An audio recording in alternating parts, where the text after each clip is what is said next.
Good morning, female CEOs. Oh my God, I can't believe it. The week goes by so quickly. I just don't know where time has gone. And all of a sudden, I'm in my next session. Wow, I'm so happy to be here. And good morning and welcome.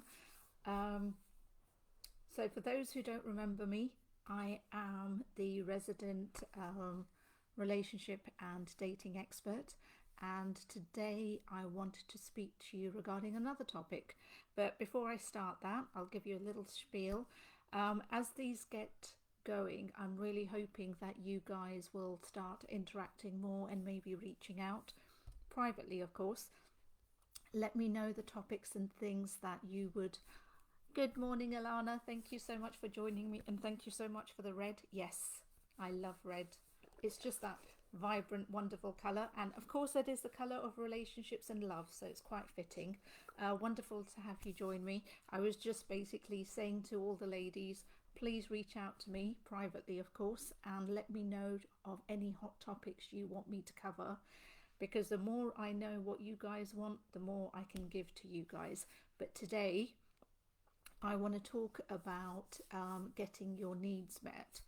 So I get asked this question quite a lot from the women that I work with, and they always say to me that within their partnerships, that it sometimes tends to be more about their partner and what they want to be doing and how they want to be doing things, and not always about what they would like to do, and they find themselves kind of fitting into that.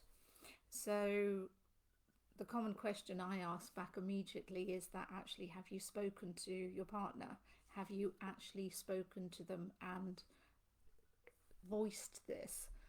And of course, the answer I get back is, well, not really.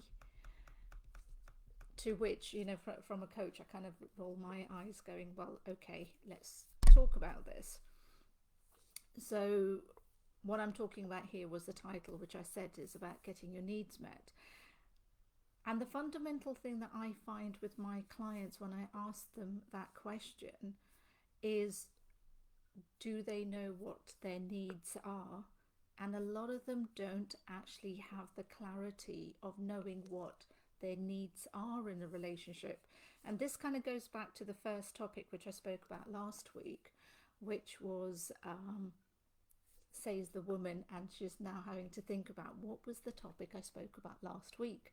But it just basically comes back to communication and being able to talk to your partner. So needs are basically things like appreciation, understanding, being heard, acknowledged, respect, trust, loyalty, and so much more. And this varies from person to person, but it's understanding and knowing what's important to you in a relationship. Because if you don't know those things, then that's where your problem areas in relationships begins to happen, and that's where things can lead to resentment and can lead to arguments and things. But it's also understanding that actually it's your responsibility as well. You need to know what your needs are in order for you to have that conversation and communicate to your partner. So, and if you don't know that, then you can't pass that responsibility and blame onto them.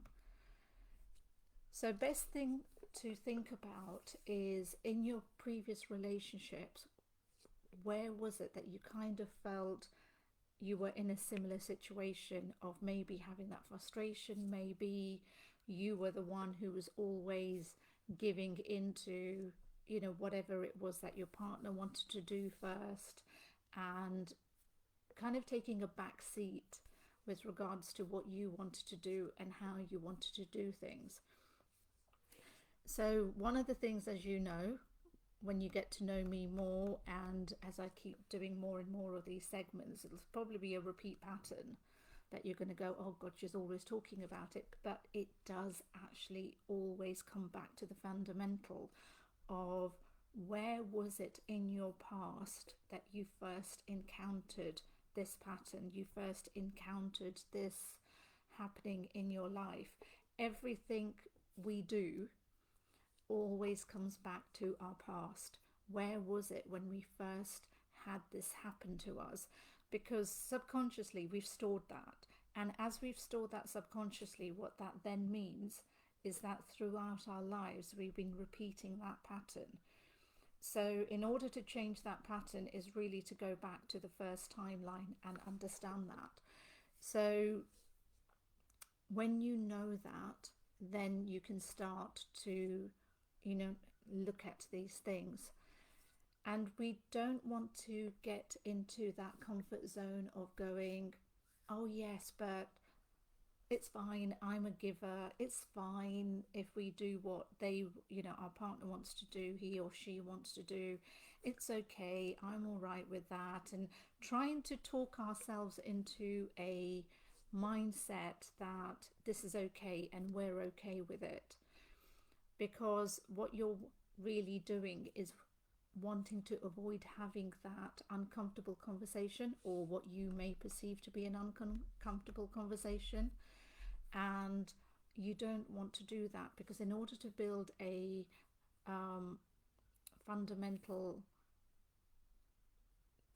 losing the word, in order to foundation, not fundamental, in order to build that foundation of a strong relationship, it's really important that you do have those conversations, that you feel okay in being able to express what you want. So let me give you some helpful steps to help you to do that. So the first thing I talked about, which was very much that you need to be clear about your own needs in order to be able to express them. So then you need to know what it is that you want to talk to your partner about. So ask yourself these questions to help you. What is the emotional need that you would like to get met? Is this need being met in the relationship at the moment? How does it feel to me when this need is not being met? How does it feel when this is being met? So you kind of get the contrast of knowing, do I feel good? Do I not feel good? And then you want to ask, are you meeting these needs in others? So if one of your needs is regarding appreciation, then it's saying, are you appreciating others back? Or is it just a one-way need that I want that, but I don't actually put that out to the world? Then you need to look at, I will post these questions so that, because there's quite a long list, but it's all about looking into what it is within you that's working, not working, but are you in return reflecting that back to your outer world? So it's important to do that. Once you know what your needs are, then this is where in a partnership you do need to sit down and have that ability to be able to express those needs. So it's about having a comfortable conversation with your partner, but also about it being a two-way system, so that you're also within this conversation asking them equally, are they feeling the same? Are they feeling that somewhere along the lines you're not meeting their needs? Or actually, do you understand and know what their needs are? And the best approach to take in this conversation is to come from a place of love and sharing, rather than from a place where you're going to be pointing out and complaining about the relationship and pointing out, well, you don't do this for me and you don't do that. Because once you start down that pathway, then guaranteed nobody's needs are getting met and you're going in a different direction to where the goal was. So, and also realize that in any part of the relationship, because there'll be so many topics I will be covering, that your partner is not a mind reader. I'm a psychic person. I use my abilities a lot within my coaching and separately, But that also doesn't make me a mind reader in a relationship, because you can't read somebody's mind, but you can begin to read their body language. So it's really being in sync with your partner and beginning to know and share. And the only way you know and understand somebody's body language is actually being open yourself and being able to share what you want within a relationship, but also hear back what they want. And that's how relationships grow, and certainly in terms of building on that strong foundation. So the great news is you only need to do that hard step the first time round, and then after that it just becomes a little maintenance of just keeping talking, and when that need isn't being met, then not so much pointing it out, but just kind of giving that little bit of a nudge. But again, the responsibility falls on you first.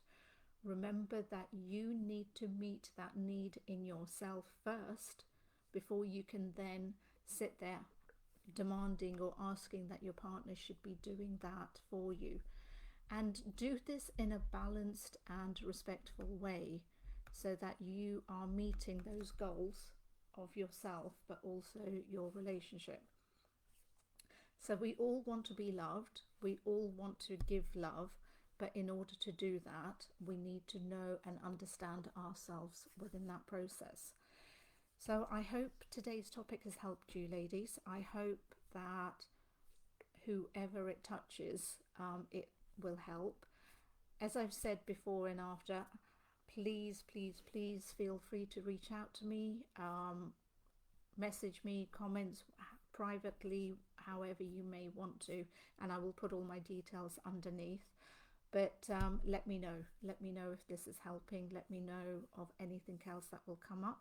Thank you so much for your time today. Thank you so much, Alana, for sticking with this video. I know a lot of you will be catching the replay and any follow-ups and stuff like that. I will catch you next week, same time, on Ambila Answers, and hopefully, if you haven't got back in touch with me with regards to what you want me to talk about, I will have another hot topic ready for you. Hi Trisha, I'm actually just about to sign off, so hi and bye. Catch me on the replay, but have a wonderful day, ladies. Hi Lisa, and I will catch you, as I said, next week. Have a wonderful weekend as well, and enjoy the wonderful little bit of a sunny but rainy weather in the UK. Take care, ladies. Bye.